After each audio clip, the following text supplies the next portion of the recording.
Good evening students, कैसे हैं आप सब। होप आप सब बहुत अच्छे होंगे और आप सबकी स्टडी भी बहुत अच्छे से चल रही होगी।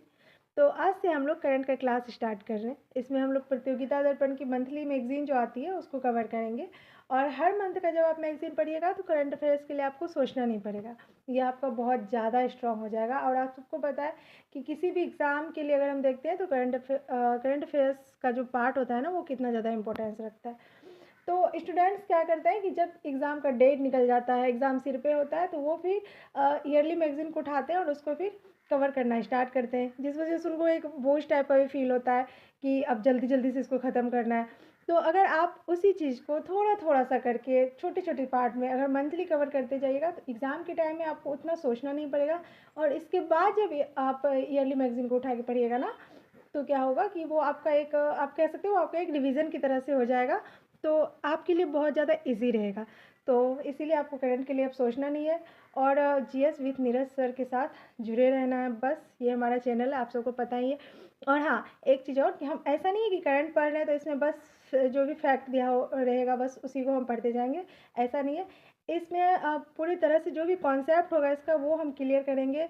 और इतना ही नहीं, इसको हम जीएस के साथ कोरिलेट करके स्टडी करेंगे। जो भी टॉपिक होगा, जो भी पार्ट होगा, उसको पूरी तरह से जीएस के साथ कोरिलेट करके स्टडी करना है ताकि आपका कॉन्सेप्ट क्लियर हो जाए। और इस मैगजीन में हम लोग राष्ट्रीय, अंतर्राष्ट्रीय, इसका आर्थिक, साइंस एंड टेक जो भी होता है वो सारा कुछ कवर करेंगे, कोई भी पार्ट आपका नहीं छूटेगा, ठीक है।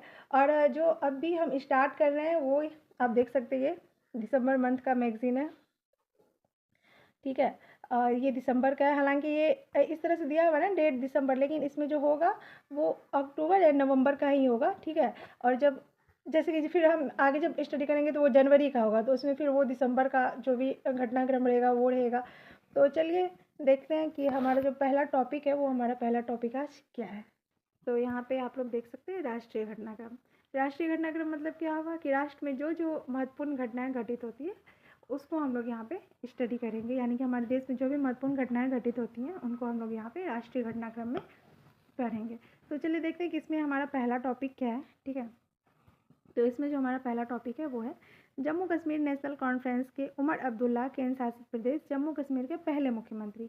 ये एग्ज़ाम के पॉइंट ऑफ व्यू से थोड़ा सा इंपॉर्टेंट हो जाता है, क्योंकि जम्मू एंड कश्मीर 2019 से पहले राज्य था, ये आप सबको पता है। और 2019 में इसे यूटी बना दिया गया।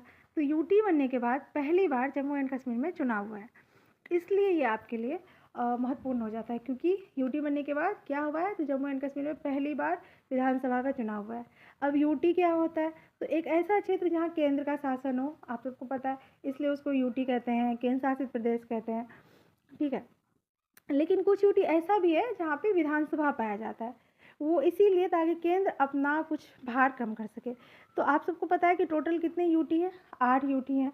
और 8 में से 3 ऐसे यूटी हैं जहाँ पे विधानसभा पाया जाता है। तो वो कौन कौन सी यूटी है, तो वो है दिल्ली, पुदुचेरी और जम्मू एंड कश्मीर। जैसे कि आपने देखा होगा कि दिल्ली में क्या है, केजरीवाल की सरकार है। तो क्या केजरीवाल को वो सारा अधिकार प्राप्त है जो राज्य के सीएम के पास रहता है, तो नहीं। आप देखिएगा कि उनके पास पुलिस है, नहीं है उनके पास पुलिस। पुलिस किनके पास है, तो पुलिस केंद्रीय गृह मंत्री के पास है, मतलब अमित शाह के पास है। तो केजरीवाल के पास पानी, बिजली, शिक्षा, स्वास्थ्य, ये 4-5 विषय हैं, क्योंकि दिल्ली यूटी है। तो चलिए पहली बार यूटी बनने के बाद जम्मू एंड कश्मीर में चुनाव हुआ है, इसलिए ये इम्पोर्टेंट है। तो चलिए देखते हैं कि इसमें क्या है। तो चुनाव आयोग द्वारा 16 अगस्त 2024 को घोषित कार्यक्रमानुसार केंद्र शासित प्रदेश जम्मू कश्मीर की 90 सदस्यीय विधानसभा के लिए चुनाव 18 सितंबर से 1 अक्टूबर 2024 के दौरान 3 चरणों में कराए गए।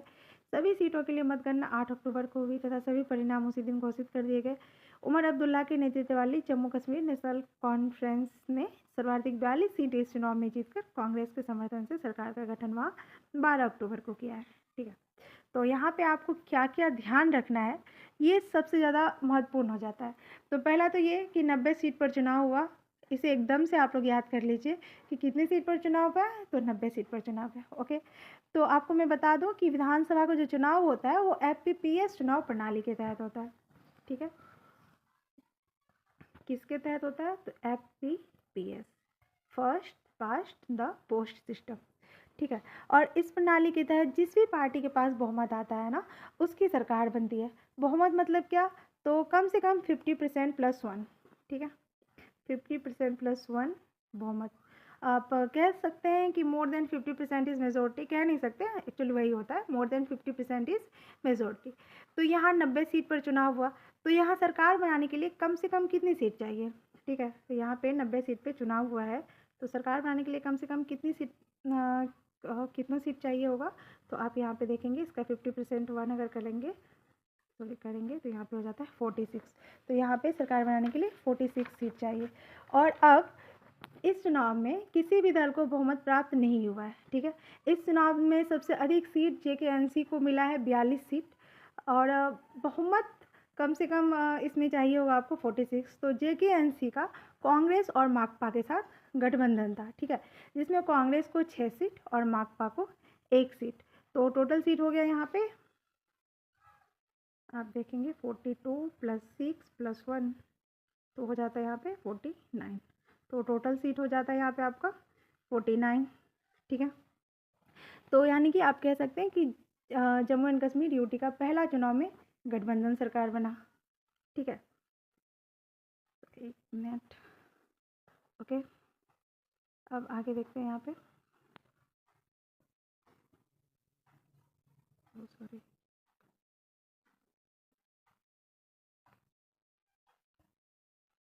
चलिए आगे देखते हैं यहाँ पे। 29 सीटों के साथ इस चुनाव में भारतीय जनता पार्टी का स्थान दूसरा रहा। वैसे मत प्रतिशत अगर आप देखेंगे तो मत प्रतिशत की दृष्टि से सर्वाधिक 25% के आसपास समथिंग भाजपा को प्राप्त हुआ, जबकि 23% के आसपास नेशनल कॉन्फ्रेंस का स्थान दूसरा रहा है। ठीक है, तो यहाँ पे एक कन्फ्यूज़न हो सकता है आप लोग को कि बीजेपी को वोटिंग परसेंटेज सबसे ज़्यादा आ रहा है लेकिन सीट कम है, तो ये क्या है? तो थोड़ा सा आप इसको भी समझ लीजिए। जैसा कि मैंने आपको बताया कि विधानसभा का चुनाव FPPS चुनाव प्रणाली के तहत होता है, तो इस प्रणाली में वोट मायने रखता है, वोट परसेंटेज नहीं। ठीक है, इसमें क्या मायने रखता है? तो वोट मायने रखता है, ना कि वोट परसेंटेज मायने रखता है। और इसको हम एक एग्जाम्पल से समझते हैं। ठीक है, तो चलिए मान लेते हैं कि किसी क्षेत्र में चुनाव हो रहा है। ठीक है, और वहाँ पे 4 कैंडिडेट खड़े हैं। ठीक है, किसी क्षेत्र में चुनाव हो रहा है और वहाँ पे 4 कैंडिडेट खड़े हैं, ये हम मान रहे हैं। और वो जो 4 कैंडिडेट हैं वो है A, B, C, D। अगर हम इसको एग्जाम्पल से समझेंगे तो ये थोड़ा सा ईजी हो जाएगा हमारे लिए। ठीक है, A, B, C, D 4 candidate है, और वहाँ पे जो वोटर्स हैं वो टोटल वोटर्स हैं 1000। ठीक है, ये भी हम मान ही रहे हैं कि टोटल वोटर्स हैं 1000। ठीक है, अब A को जो वोट मिला, चलिए मान लेते हैं कि हम A को 400 वोट मिल जाता है, B को 300, C को 200 एंड D को 100। ठीक है, ये हम मान के चल रहे हैं। तो इस हिसाब से अगर हम देखेंगे तो A की जीत हुई, क्योंकि A को 400 वोट मिला, यानी सबसे ज़्यादा वोट मिला है। लेकिन अगर आप इसे दूसरे तरह से देखते हैं, मतलब कि अगर आप इसको परसेंटेज वाइज देखते हैं, तो A को 40% वोट मिला। ठीक है, इसका मतलब 40% लोग A को पसंद तो करते हैं, लेकिन वहीं पे 60% वोटर्स ऐसे हैं जो कि A को पसंद नहीं करते। मतलब A को 50% से भी कम वोट मिला, फिर भी वो जीत गया, क्योंकि 60% वोट B, C और D में बट गया। और इसलिए कहते हैं कि FPPS में वोट मायने रखता है, ना कि वोटिंग परसेंटेज। और वोटिंग परसेंटेज कहाँ पे मायने रखता है? तो PR विद STV सिस्टम के तहत जिसका चुनाव होता है वहाँ पे वोटिंग परसेंटेज मायने रखता है। तो अगर आपको PR विद STV सिस्टम को समझना है अच्छे तरीके से तो कमेंट कीजिएगा, इसके लिए फुल वीडियो आ जाएगी। तो आप सबको समझ में आया, आई होप कि आप सबको समझ में आ गया होगा। अगर कुछ डाउट है तो आप कमेंट बॉक्स में पूछ सकते हैं। ठीक है, तो चलिए इतना तक तो क्लियर हो गया होगा। तो चलिए आगे देखते हैं आगे क्या है। तो आगे है, कांग्रेस ने नेशनल कॉन्फ्रेंस और माकपा के साथ गठबंधन कर चुनाव इस बार वहाँ लड़ा था, तथा गठबंधन की सीटों की संख्या 49, वही नेशनल कॉन्फ्रेंस 42 प्लस कांग्रेस 6 और माकपा 1 रही। ये वही जो मैंने आपको भी बताया। आगे देखेंगे, पूर्व मुख्यमंत्री महबूबा मुफ्ती के नेतृत्व वाली पीपुल्स डेमोक्रेटिक पार्टी यानी कि PDP, जिसने सर्वाधिक 28 सीटें पिछले 2014 के चुनाव में जीती थी, तथा जिसने भाजपा के समर्थन के राज्य में सरकार का अप्रैल 2016 से जून 2018 तक नेतृत्व किया था, ने इस बार 81 सीटों पर चुनाव लड़ा था, किंतु इसके 3 उम्मीदवार ही विजय दर्ज कर सके। 1 सीट आम आदमी पार्टी ने भी इस चुनाव में जीती है। ये सारे फैक्ट बिल्कुल भी इम्पोर्टेंट नहीं है। ठीक है, यहाँ पे विधानसभा में दलगत स्थिति, किसको कितना सीट मिला, ये सारी चीज़ें दी हुई है, तो आप चाहें तो इसको स्क्रीनशॉट लेके रख सकते हैं। और आगे देखते हैं हम लोग, उपर्युक्त दलगत स्थिति के चलते नेशनल कॉन्फ्रेंस के उमर अब्दुल्ला ही नए मुख्यमंत्री वहाँ बने। उपराज्यपाल मनोज सिन्हा ने 16 अक्टूबर 2024 को श्रीनगर में डल झील के किनारे बने शेर ए कश्मीर इंटरनेशनल कन्वेंशन सेंटर में इंडिया गठबंधन के नेताओं की मौजूदगी में पद और गोपनीयता की शपथ उन्हें दिलाई। ठीक है, तो यहाँ पे आपको एक चीज़ याद रखना है कि जम्मू एंड कश्मीर के उपराज्यपाल का नाम क्या है, तो मनोज सिन्हा। ठीक है, ये चीज़ आपको याद रखना है। अच्छा, एक बात और ध्यान रखिएगा कि यूटी में राज्यपाल नहीं होते, वहाँ उपराज्यपाल होते हैं, यानी कि लेफ्टिनेंट गवर्नर, उनको एलजी भी बोला जाता है। ठीक है, तो ये यहाँ पे एक इम्पोर्टेंट टॉपिक आपको याद रखना है क्या, कि जम्मू एंड कश्मीर में उपराज्यपाल का नाम क्या है, मनोज सिन्हा। और जो भी यूटी है ना, वहाँ पे राज्यपाल नहीं होते हैं, वहाँ पे उपराज्यपाल होते हैं। ठीक है, तो उनके साथ यहाँ पे आगे हम देखते हैं कि उनके साथ 5 और मंत्रियों ने शपथ ली। नेशनल कॉन्फ्रेंस के एकमात्र हिंदू विधायक सुरेंद्र शर्मा, जिन्होंने भाजपा के प्रदेश अध्यक्ष रविंद्र रैना को चुनाव में हराया, को उप मुख्यमंत्री उनकी सरकार में बनाया गया। 5 सदस्यीय मंत्रिमंडल में एक महिला को भी शामिल किया गया। प्रमुख विपक्षी दल भाजपा का कोई सदस्य शपथ ग्रहण समारोह में नहीं पहुंचा। कांग्रेस ने सरकार को समर्थन तो दिया है, किंतु वह सरकार में शामिल नहीं हुई है। अच्छा, तो यहाँ पे जो दिया हुआ है कि कांग्रेस ने सरकार को समर्थन दिया है लेकिन वह सरकार में शामिल नहीं हुई है, इसका क्या मतलब हुआ? तो इसका ये मतलब हुआ कि कांग्रेस पार्टी का कोई भी सदस्य जो है वो मंत्रिपरिषद में शामिल नहीं हुआ है, उन्होंने बस सरकार को समर्थन किया है। ठीक है, आगे देखते हैं। यह 7वां अवसर है जब अब्दुल्ला परिवार का कोई व्यक्ति जम्मू कश्मीर का मुख्यमंत्री बना है। 54 वर्षीय उमर अब्दुल्ला दूसरी बार जम्मू कश्मीर के मुख्यमंत्री बने। अच्छा, यानी पहले भी ये मुख्यमंत्री रह चुके हैं। वह इससे पूर्व 2009 से 15 के दौरान जब जम्मू कश्मीर पूर्ण राज्य था मुख्यमंत्री रहे थे। केंद्र शासित जम्मू कश्मीर के वह पहले मुख्यमंत्री हैं। तो आप सबको इतना याद रखना है कि केंद्र शासित जम्मू कश्मीर के पहले मुख्यमंत्री उमर अब्दुल्ला रहे और इससे पहले भी वो 2009 से 15 के दौरान मुख्यमंत्री रह चुके हैं। ठीक है, चलिए आगे देखते हैं। अच्छा, आगे अनुच्छेद 370 हटने के पश्चात केंद्र शासित प्रदेश बने जम्मू कश्मीर में पहली बार मुख्यमंत्री व अन्य मंत्रियों ने कार्यभार संभालने से पूर्व भारतीय संविधान की शपथ ली। ठीक है, तो यहाँ पे एक फैक्ट को हम क्लियर करते हैं। ठीक है, अनुच्छेद 370 हटने के पश्चात, यहाँ पे हर जगह हम लोग देखते हैं, न्यूज़ में भी देखते हैं कि 370 हटा दिया गया है, हटा दिया गया है, लेकिन अभी तक 370 हटा नहीं है। अगर आप लोग भी ऐसा बोलते हैं ना, तो इस फैक्ट को थोड़ा सुधार कर लीजिए कि अभी भी 370 हटा नहीं है, इस बात को ध्यान रखिएगा। 370 अभी भी हमारे संविधान में है। अगर आपको लगता है कि आर्टिकल 370 डिलीट कर दिया गया, तो मैं आपको चैलेंज करती हूँ, आप मुझे बताइए किस संविधान संशोधन द्वारा 370 को हटाया गया? आप बता ही नहीं सकते, क्योंकि 370 अभी भी हमारे कॉन्स्टिट्यूशन में विद्यमान है। हाँ, 370 का कुछ स्पेशल प्रोविज़न था, उसको समाप्त किया गया। 370 में कुछ चेंजेस किए गए हैं। अगर आपको इस पर फुल वीडियो चाहिए तो आप कमेंट बॉक्स में लिखिएगा, फुल वीडियो आगे आ जाएगा। ठीक है, तो आई होप ये टॉपिक आपको अच्छी तरीके से क्लियर हो गया होगा। तो चलिए देखते हैं। इससे पूर्व जम्मू कश्मीर का संविधान व ध्वज अलग होने के कारण मंत्रिपरिषद द्वारा राज्य संविधान की शपथ ली जाती थी। अच्छा, तो यहाँ पे एक चीज़ और आपको याद रखना है, वो ये कि भारतीय संविधान की शपथ ली। इससे पहले जो वहाँ पे शपथ लिया जाता था वो राज्य के संविधान की शपथ ली जाती थी मंत्रिपरिषद द्वारा। ठीक है, लेकिन ये फर्स्ट टाइम ऐसा हुआ यूटी बनने के बाद कि वहाँ पे मंत्रिपरिषद ने भारतीय संविधान की शपथ ली। ठीक है, तो हो गया ये ख़त्म। चलिए आगे देखते हैं कि आगे क्या है। और यहाँ पे अच्छा ये भी है, जम्मू और कश्मीर के मुख्यमंत्री, यहाँ पे सारा कुछ आप इसका स्क्रीनशॉट चाहे तो लेके रख सकते हैं कि वहाँ के पहले जो मुख्यमंत्री थे गुलाम मोहम्मद सादिक और अभी तो उमर अब्दुल्ला है। तो ये थोड़ा बहुत है, आप देख सकते हैं, हालांकि कुछ ऐसा बहुत ज़्यादा महत्वपूर्ण टॉपिक तो ये है नहीं। आगे देखते हैं। तो जो हमारा अगला टॉपिक है वो भी चुनाव से ही रिलेटेड है। यहाँ पे हरियाणा में लगातार तीसरी बार भाजपा सरकार। तो देखते हैं इसमें हमें क्या कुछ हमारे जानने योग्य मिलता है। तो हरियाणा की 90 सदस्यीय विधानसभा के लिए मतदान 15 अक्टूबर 2024 को संपन्न हुआ। यह मतदान मूलतः 1 अक्टूबर को कराने की घोषणा चुनाव आयोग ने पहले 16 अगस्त को की थी, किंतु बाद में तिथि में परिवर्तन करते हुए मतदान 5 अक्टूबर को कराया गया तथा सभी सीटों की मतगणना 8 अक्टूबर को हुई। तो इसमें कोई भी ऐसा फैक्ट नहीं है जो कि एग्ज़ाम के दृष्टिकोण से आपके लिए महत्वपूर्ण हो। फिर भी हम देखते हैं आगे क्या है। लगभग 66% मतदाताओं ने अपने मताधिकार का प्रयोग इस चुनाव में किया, जबकि पिछले 2019 के चुनाव में मतदान प्रतिशत 68 से 20% था। मतदान के पश्चात विभिन्न एजेंसियों द्वारा प्रकाशित पूर्वानुमानों को झुठलाते हुए भारतीय जनता पार्टी ने स्पष्ट बहुमत प्राप्त करके लगातार तीसरी बार सरकार का गठन राज्य में किया है। तो 48 सीटों पर विजय दर्ज करके इस बार अकेले ही स्पष्ट बहुमत भाजपा ने प्राप्त किया। अच्छा, तो सारा कुछ आप सबको पता ही है, हम पहले बता ही चुके हैं, FPPS सिस्टम वगैरह। तो उससे आप इसको रिलेट करके अच्छे से समझ सकते हैं।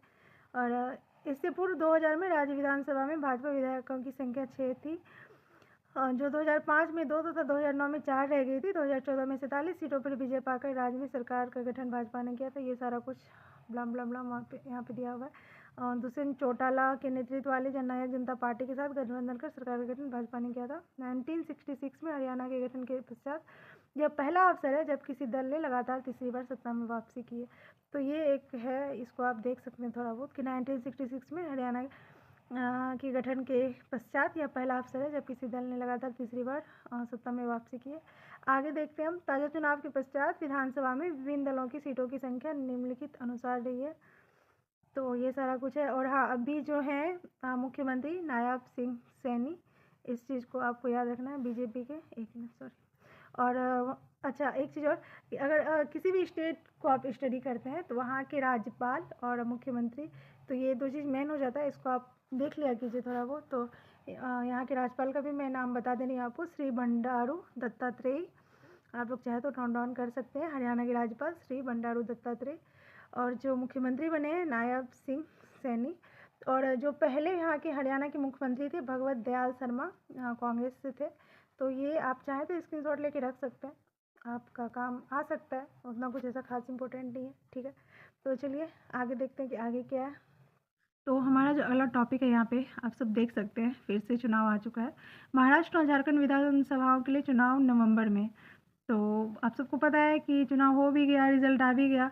तो थोड़ा सा हम इसके फैक्ट पे बातें कर लेते हैं। हालांकि इसमें होगा वही सब कुछ जो आपकी इम्पोर्टेंट, आपके लिए उतना इम्पोर्टेंट नहीं होगा। ठीक है, तो पहले महाराष्ट्र पे अगर बात करते हैं तो आप सबको पता है कि महाराष्ट्र में कुल 288 सीट पर चुनाव हुआ, जिसमें बीजेपी की सरकार बनी। देवेंद्र फडणवीस ने मुख्यमंत्री पद की शपथ ली।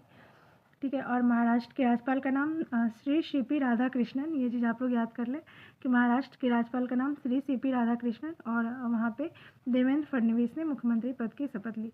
और ऐसा कुछ खास इसमें इम्पोर्टेंट बातें तो है नहीं। और इसके बाद झारखंड की अगर बात करते हैं तो आप सबको पता है कि झारखंड में 81 सीटों पर चुनाव हुआ था, जिसमें हेमंत सोरेन आए हैं हमारे मुख्यमंत्री बन के। और झारखंड मुक्ति मोर्चा यानी कि झामुमो कांग्रेस के गठबंधन के साथ यहाँ पे सरकार बनी है। ठीक है, और झारखंड के राज्यपाल की अगर बात करते हैं तो संतोष गंगवार झारखंड के राज्यपाल हैं। मैं फिर से आप सबको बता दूं, संतोष गंगवार। आप लोग चाहे तो नोट डाउन कर सकते हैं। ठीक है, चलिए थोड़ा सा और कुछ बात कर लेते हैं, इसमें कुछ कॉन्सेप्ट क्लियर कर लेते हैं। एक मिनट, वैसे तो अगला टॉपिक आ जा रहा है, इसमें और कुछ ऐसा है नहीं इसमें खास। तो चलिए मैं आप सबको कुछ बता देती हूँ। जैसे कि हम लोग अभी राज्यपाल के बारे में पढ़ रहे हैं कि झारखंड के राज्यपाल संतोष गंगवार या फिर महाराष्ट्र के राज्यपाल श्री सीपी राधाकृष्णन। तो आप सब एक बात बताइए कि राज्यपाल जो होते हैं वो क्या होते हैं, अपॉइंट होते हैं या इलेक्ट होते हैं? चलिए ये मैं ही बता देती हूँ। राज्यपाल जो होते हैं वो अपॉइंट होते हैं, यानी कि राज्यपाल की जो होती है ना वो नियुक्ति होती है। ठीक है, अच्छा, आप सबको पता है कि एग्ज़ाम में अक्सर ऐसे क्वेश्चंस पूछे जाते हैं कि जितने भी संवैधानिक पद हैं उनमें कौन क्या होते हैं, जैसे कि इलेक्टेड, सेलेक्टेड, अपॉइंटेड या नॉमिनेटेड। अगर ऐसे हम अब हिंदी में बोले तो जैसे कि निर्वाचित होते हैं, चयनित होते हैं, नियुक्त होते हैं, मनोनीत होते हैं। जैसे राष्ट्रपति क्या होते हैं? तो इलेक्ट होते हैं राष्ट्रपति। और राज्यपाल क्या होते हैं? तो अपॉइंट होते हैं। तो आप सब एक हमको क्वेश्चन का आंसर दीजिएगा। आज का ये प्रश्न है आप सबके लिए कि राज्यपाल की नियुक्ति कौन करता है। अगर आप सबको पता है तो आप लोग कमेंट बॉक्स में आंसर दीजिएगा इसका कि राज्यपाल की नियुक्ति जो है वो कौन करता है। और अगर आप सबको जितने भी संवैधानिक पद हैं उनमें कौन क्या होते हैं ये पता रहना चाहिए। ठीक है, तो उसको एक बार आप लोग देख लीजिएगा। और अगर उस पर भी आप लोग को फुल वीडियो डिटेल चाहिए तो बताइएगा, आ जाएगा वो भी। और आज का प्रश्न मैं फिर से दोहरा दूं कि राज्यपाल की नियुक्ति कौन करता है, इसका जवाब आप सबको देना है। ठीक है, नेक्स्ट हम देखते हैं। तो फाइनली चुनाव ख़त्म हुआ और नेक्स्ट हमारा जो ये क्वेश्चन है वो टॉपिक है वो है 25 मार्च 1971 के बाद बांग्लादेश से असम आए सभी प्रवासी अवैध, सर्वोच्च न्यायालय का फैसला। इसको हम बहुत अच्छे से और डिटेल में जानेंगे नेक्स्ट क्लास में। तब तक के लिए थैंक्स, और आप सबको wish you all a very happy new year. Thank you.